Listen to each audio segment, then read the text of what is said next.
Esse é um ponto bastante sensível, né?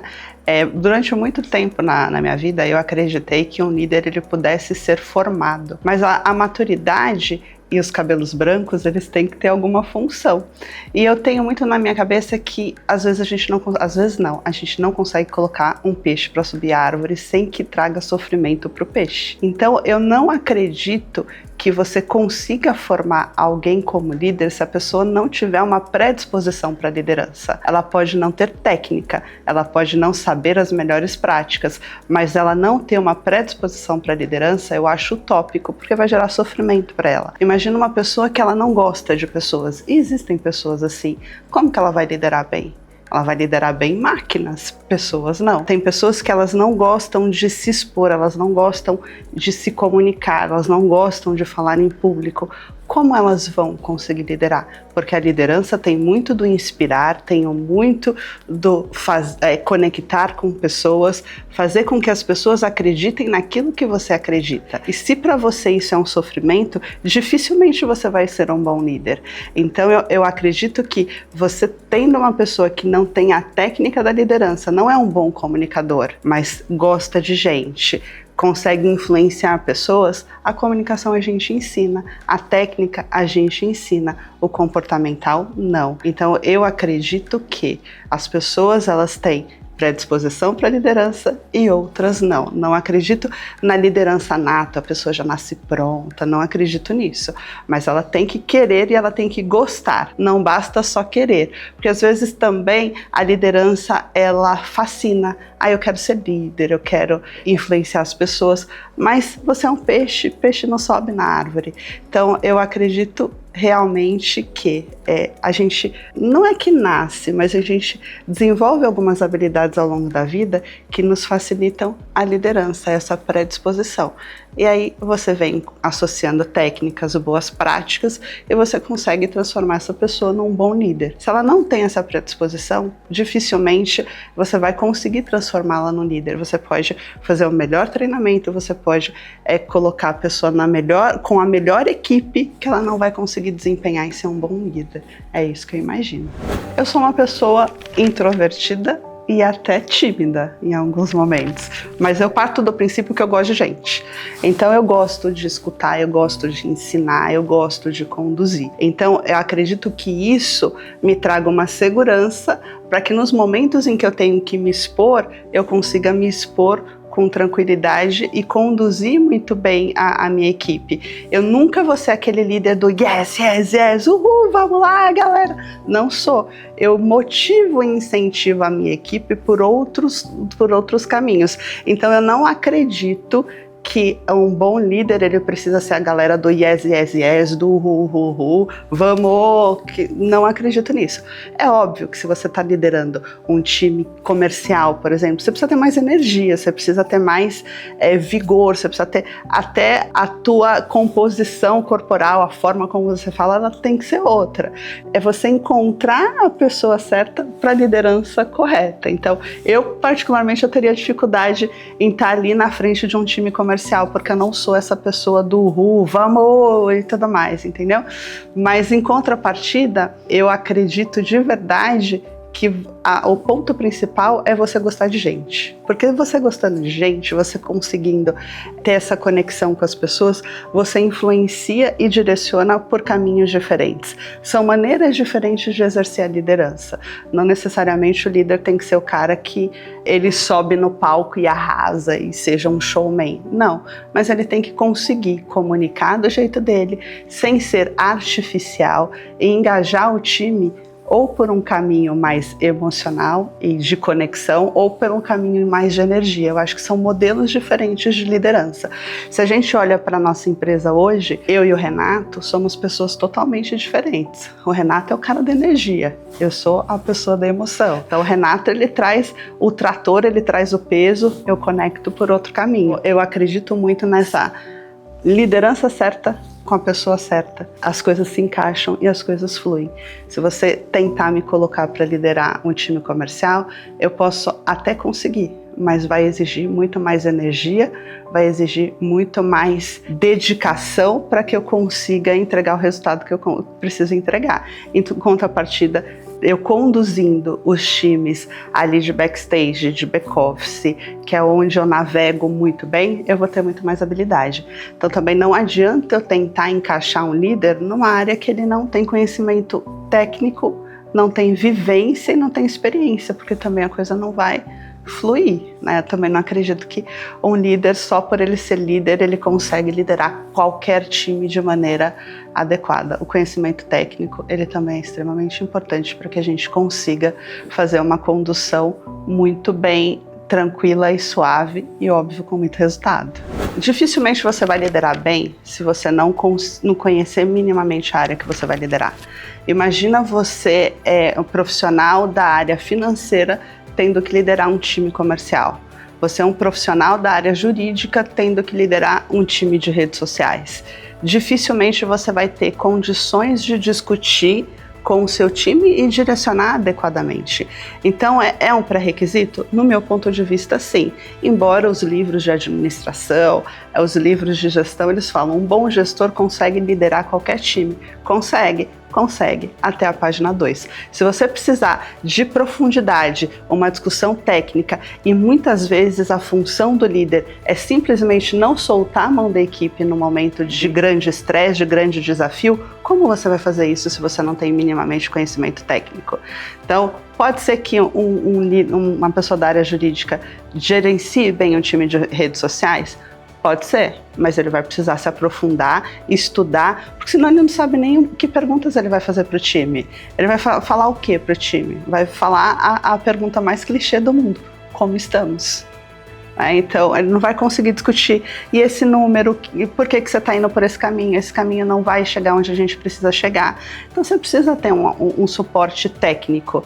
Então, eu não acredito que você vai conseguir evoluir muito e desenvolver muito seu time e ter um resultado extraordinário se você não se aprofundar na tua área. E isso não é só para liderança, é para o empresário também. Então, o empresário que ele não conhece do seu negócio, dificilmente ele vai alavancar ou vai escalar aquele negócio rapidamente. Por quê? Ele não vai saber fazer as perguntas certas para as pessoas certas. E não fazendo as perguntas certas, certamente o resultado ele não vai ser tão incrível como ele poderia ser se você fosse técnico o suficiente para questionar e direcionar as pessoas da maneira como elas precisam. E na minha visão, o empresário sim precisa se aprofundar e precisa conhecer tecnicamente muito bem o negócio. Todos os sócios precisam? Não necessariamente, porque eles precisam se complementar. De repente, você tem um cara que é muito bom de vendas, é muito bom de redes sociais, é muito bom de transformar e escalar um negócio, mas ele é ruim de trazer segurança e sustentação. E ele vem com um sócio totalmente diferente dele, com conhecimento técnico, mas um conhecimento técnico diferente e não necessariamente sobre o negócio, mas sobre negócios. E as coisas se complementam e você tem resultados em negócios sustentáveis. Quando a gente olha para ver a pessoa certa, se aquela pessoa é um líder ou não, principalmente primeira liderança, é quase uma aposta. E aonde eu começo a olhar? Eu começo a olhar para as coisas extra-trabalho, inclusive. Como essa pessoa era na faculdade? Quando tem um happy hour na empresa, se for alguém que eu quero promover, ela é a pessoa que organiza a galera para ir no happy hour? Ela é a pessoa que agrega? Como que é o comportamento dela? Ela tem algum sintoma que me mostre que ela pode ser um bom líder e que só não tem a técnica? Então eu costumo olhar muito para isso. Quando estou entrevistando pessoas, eu utilizo um método que a gente chama de método Who. Esse método Who, ele busca entender o histórico da pessoa, não o histórico profissional, porque o histórico profissional eu vou olhar pelo currículo, eu vou olhar pelos testes que a gente aplica e eu vou olhar pelas referências que a gente busca. Então, quando eu faço a entrevista, eu pergunto: o que foi mais legal na tua faculdade? O que você mais curtiu? O que você não gostava? E começo a tentar conhecer a pessoa. Porque conhecendo a pessoa, a gente consegue sentir se ela vai ser um peixe que a gente vai conseguir tentar colocar na árvore, ou se ela é um macaquinho que ela vai subir na árvore com muita facilidade, vai pular de um galho para o outro e de repente falta uma técnica que a gente vai acabar ensinando. E uma vez, inclusive, eu desqualifiquei uma líder, porque numa das últimas etapas do meu bate-papo com ela, eu perguntei: o que mais te marcou na faculdade? Como eram os trabalhos em grupo? Ela falava, eu fazia tudo sozinha, porque eu não gostava, as pessoas eram demoradas, eram lentas, então eu preferia sair fazendo porque eu tinha certeza que o resultado ia ser melhor. Aí já me ligou um alerta. Pô, se na faculdade a pessoa não conseguia fazer um trabalho em grupo para conseguir interagir com os colegas de sala, certamente ela não vai ser uma boa líder. Então eu desqualifiquei. Então eu não consigo acreditar que tenha uma técnica, um questionário, um checklist. Você precisa conhecer a pessoa. E você vai conhecer a pessoa como? Entrevistando, conversando e buscando essas pequenas nuances para saber se aquela pessoa está pronta para a sua primeira liderança, ou para se tornar um líder, ou para compor a equipe de liderança da sua equipe, da sua empresa. Um bom líder parte da premissa do conseguir lidar bem com pessoas. Isso é premissa básica, isso é um pré-requisito. Não adianta, se a pessoa tem alguma dificuldade social, de relacionamento interpessoal, ela não vai ser um bom líder. Ponto. Isso é premissa básica. Depois vem os comportamentos importantes e quase pré-requisitos também. Organização. Eu não acredito que um bom líder ele seja uma pessoa desorganizada. Porque se eu for desorganizado, como que eu vou pedir organização para o meu time? Como que eu vou garantir que aquele time tenha resultado? Então, mesmo que seja no caos de cada um, essa organização é um pré-requisito. Imagina você liderando 8 pessoas, 10 pessoas, e você não conseguir dar conta de cuidar da tua agenda. Como você vai garantir o resultado dessas 8 pessoas? Você não vai conseguir. E pior, você vai desmotivar seu time e você vai gerir pelo peso do seu crachá, que é um lugar horroroso, e aí você vai fazer com que as pessoas façam, não porque elas queiram fazer, porque elas sabem o propósito daquilo, mas porque elas têm medo. Para mim, esse é o pior lugar. Então, gostar de gente, ser organizado, são pré-requisitos. Conhecimento técnico é um diferencial, porque vai te ajudar na condução ali do dia a dia. Ser um bom comunicador, quando eu falo bom comunicador, não é a pessoa que sobe no palco e dá show, mas é a pessoa que consegue se comunicar minimamente bem, tanto verbalmente quanto na parte escrita, porque muitas vezes você precisa direcionar por e-mail, por mensagem. Hoje, cada vez mais a gente usa o WhatsApp. A gente acha que o WhatsApp a gente vai resolver toda a vida da empresa, a gente resolve no WhatsApp, que é um caminho horroroso. Muitas vezes a gente fala mais por WhatsApp do que olhando no olho do nosso líder, do nosso liderado. Então, essa habilidade da comunicação, ela é extremamente importante. Não necessariamente quando a gente fala de comunicação é a pessoa no palco, mas ela precisa ser um bom comunicador. Então ela precisa gostar de gente, ser organizado, ser um bom comunicador. E um outro ponto que muito líder não gosta é olhar para números. A gente não pode ter medo de números. A gente precisa conhecer os nossos números, a gente precisa entender e ter o raciocínio lógico de saber aonde eu estou no número, onde eu preciso chegar e fazer uma mágica de transformar esse espaço entre um e outro em um plano de ação, em soluções. Então o líder, ele precisa, é obrigatório que ele consiga conhecer números, não tenha medo de números e consiga olhar para os números para quê? Para solucionar problemas e buscar soluções, não baseado em feeling, mas baseado numa análise. Então o líder também ele precisa ter um viés analítico. Não acredito que um líder seja um bom líder se ele vira e fala, odeio números.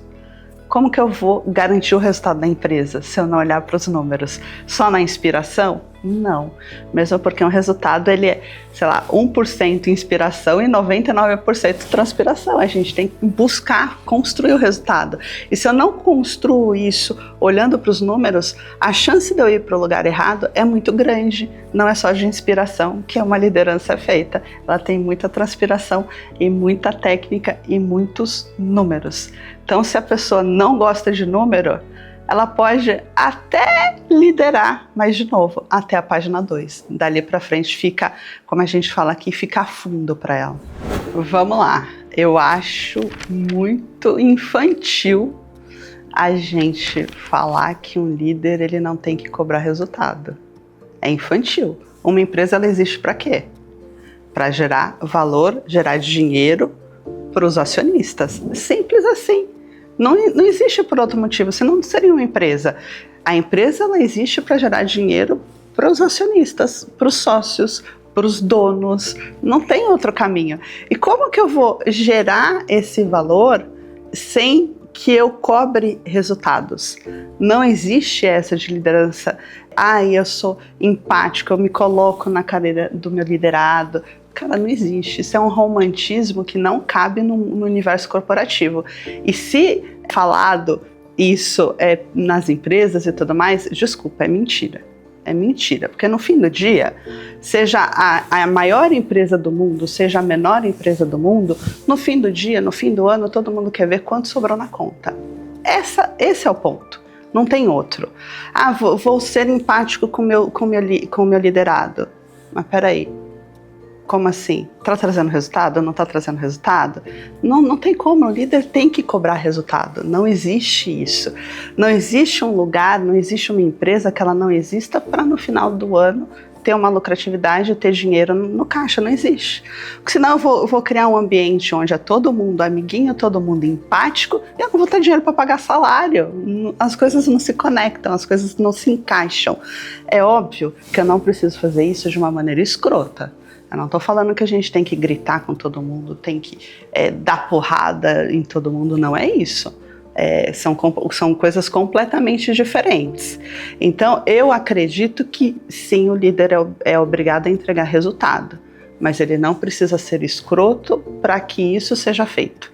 Então, são coisas diferentes. Então, consigo liderar e cobrar pessoas sem que eu precise gritar, sem que eu precise perder a razão, sem que eu precise humilhar as pessoas? Eu devo, é obrigação. Mas isso não quer dizer que eu esteja vendo uma pessoa não entregar resultado, eu simplesmente ser empático. Ai, coitadinha, mas a mãe dela passou por um problema difícil agora.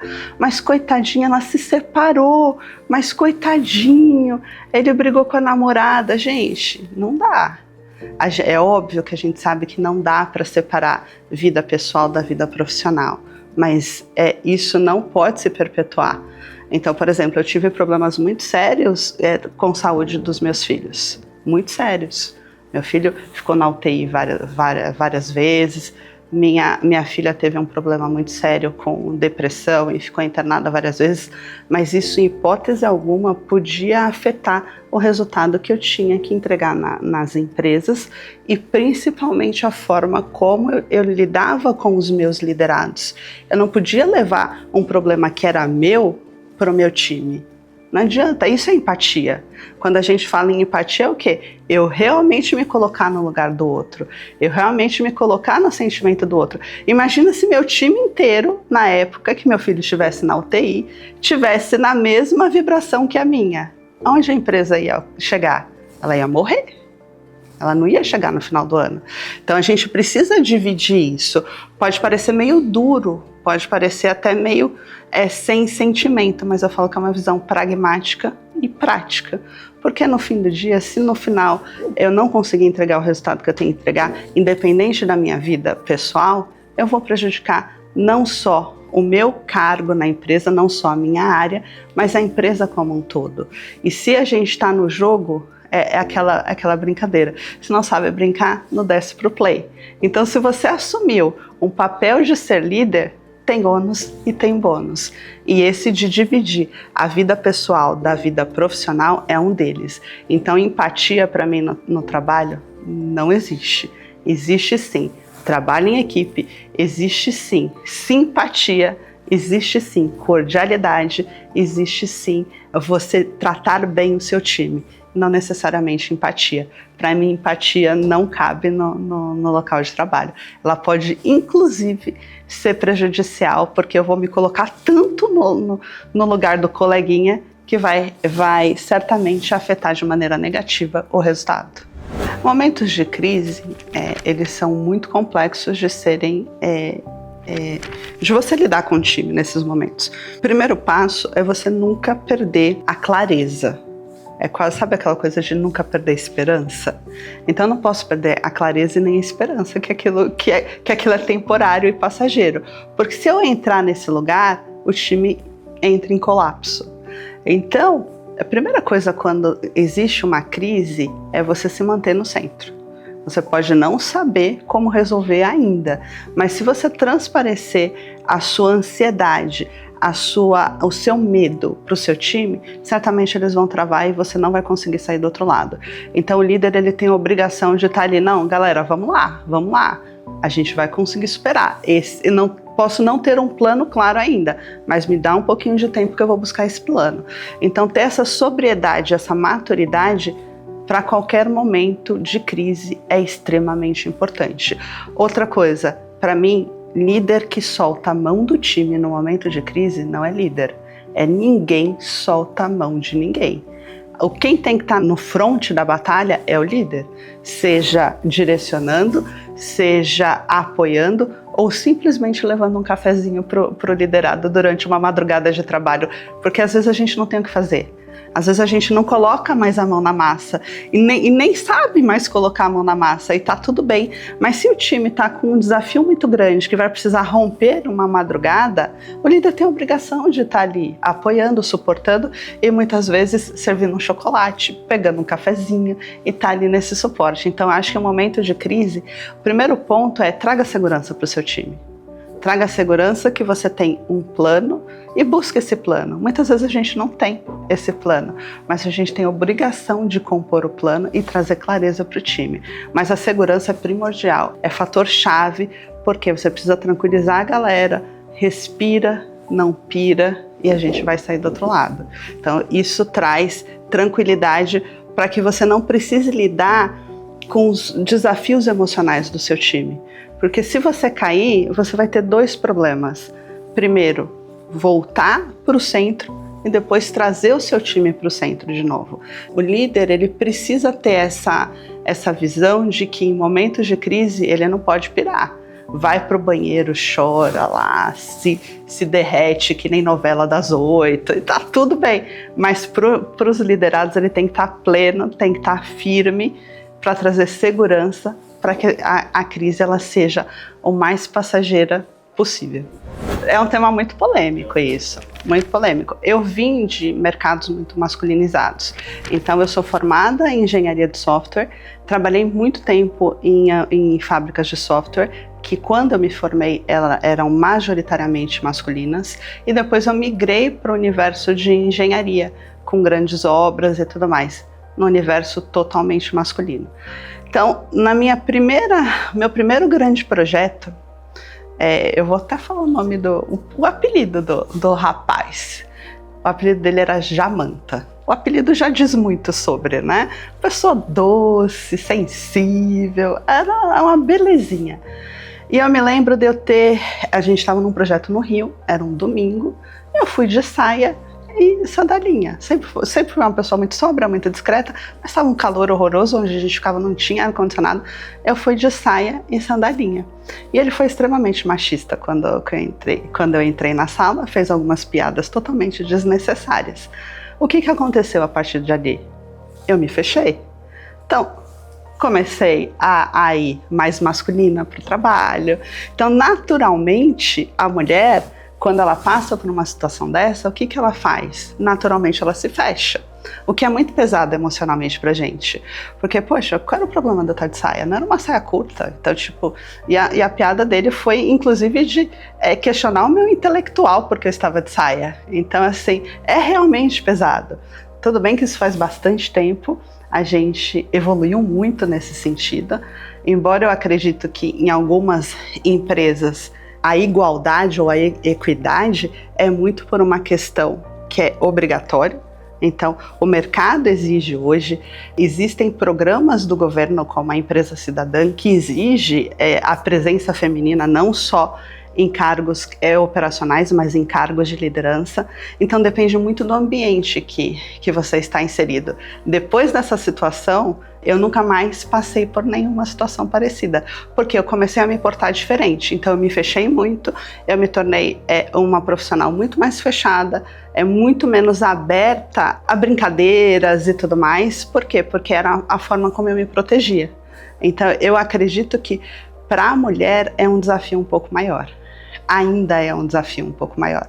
Empresas como as nossas, não, porque eu levanto essa bandeira, os nossos líderes levantam essa bandeira o tempo todo. A gente hoje, nossa liderança feminina é um pouco maior em percentual do que a nossa liderança masculina. Mas por quê? Porque a gente tem essa consciência da valorização da mulher. Infelizmente não é o que acontece lá fora. Eu vejo um movimento de cada vez mais as empresas se preocupando com isso. Mas muitas dessas empresas é muito mais no discurso do que na realidade. Então sim, é um desafio para a mulher liderar, é um desafio para a mulher se destacar e muitas vezes ser valorizada no mercado de trabalho. Então, eu não defendo bandeiras, eu não sou feminista, eu não sou nenhum ista da vida, mas eu defendo o quê? O respeito. É um profissional como outro qualquer. Temos que ser respeitadas e valorizadas pelas nossas habilidades, pelos nossos conhecimentos. E nós temos um diferencial, que a mulher ela é mais sensível, ela é mais intuitiva. As empresas precisam olhar isso como um diferencial, como um algo a mais. E não olhar isso, essa sensibilidade, como algo negativo, como algo que diminui a mulher. Então, ainda assim, é um desafio à liderança feminina. E eu continuo batendo na tecla da igualdade, da equidade, de toda a forma da gente valorizar a mulher aqui na empresa ou em qualquer outro lugar que eu vá. Bom, maternidade e liderança. Eu acho que eu me tornei uma líder muito melhor depois que eu fui mãe. A maternidade me trouxe uma serenidade maior. Por quê? Eu comecei a entender que problema financeiro, problema no trabalho, não são problemas. São apenas pequenos obstáculos que a gente tem que superar. Problemas em casa, relacionamento e com filhos e com saúde, aí sim são problemas. Então eu acho que a maturidade me amadureceu muito nesse sentido. Eu me tornei uma líder melhor, uma líder mais centrada depois que eu fui mãe. Então eu acho que isso me trouxe aspectos muito mais positivos do que negativos. Agora, o equilíbrio entre mãe, líder, mãe e profissional é sempre um desafio. A mulher naturalmente sempre vai carregar uma culpa. A mulher naturalmente sempre vai achar que ou está devendo em casa ou está devendo no trabalho. Mesmo porque a liderança feminina, em muitas empresas, é quando a mulher fica grávida, falar, caraca, a água da empresa tá ruim, olha lá, ficou mais uma grávida. Olha lá, temos X pessoas grávidas, temos X mulheres grávidas na empresa. Então as empresas, elas olham isso de maneira negativa. Então, lidar com isso, meu filho ficou doente, eu preciso levar no médico, tenho reunião da escola, é sempre uma dualidade entre eu preciso priorizar a minha família, eu preciso priorizar meu filho, mas eu preciso também garantir o resultado do trabalho. Então, eu acho que não são todas as empresas que estão prontas para tratar as mães como elas merecem, elas precisam ser tratadas. Assim como não estão prontas para tratar as mulheres como elas precisam ser tratadas e valorizadas. Para mim, a maternidade é um momento mais incrível da mulher. Ele precisa ser respeitado e ela precisa de apoio nesse momento. E o que a gente vê por aí não é isso. Quantas mulheres são demitidas quando elas voltam da licença maternidade? Quantas mulheres elas são simplesmente substituídas por uma intenção de se tornar mãe? Quantas mulheres elas não são contratadas porque elas estão na idade fértil e a empresa tem medo de contratar uma mãe? Gente, isso acontece aos montes. Só que eu acredito que sim, dá pra gente conciliar as coisas. Se a gente está num ambiente em que as mulheres são realmente cuidadas e valorizadas. O equilíbrio é muito importante. Como eu equilibro? Para mim, meus filhos sempre foram prioridade. Então, é prioridade máxima e absoluta. Eu sempre deixei isso muito claro em todo lugar que eu passei.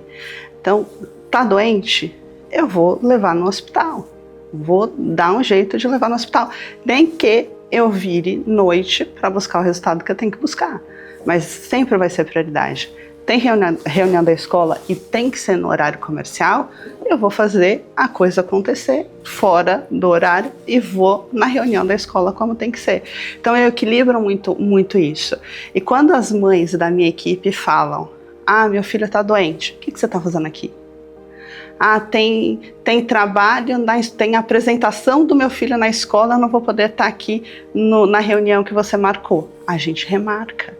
Esses pequenos cuidados faz com que a gente torne a maternidade algo um pouco mais leve, que a gente cuide da mulher, porque a mulher ela precisa cuidar do filho. Obrigatoriamente, necessariamente, a maior obrigação do cuidar é da mãe. Então não adianta, a gente precisa buscar esse equilíbrio. Quer dizer que eu não vou cobrar o resultado de uma mulher por ela ser mãe? Não.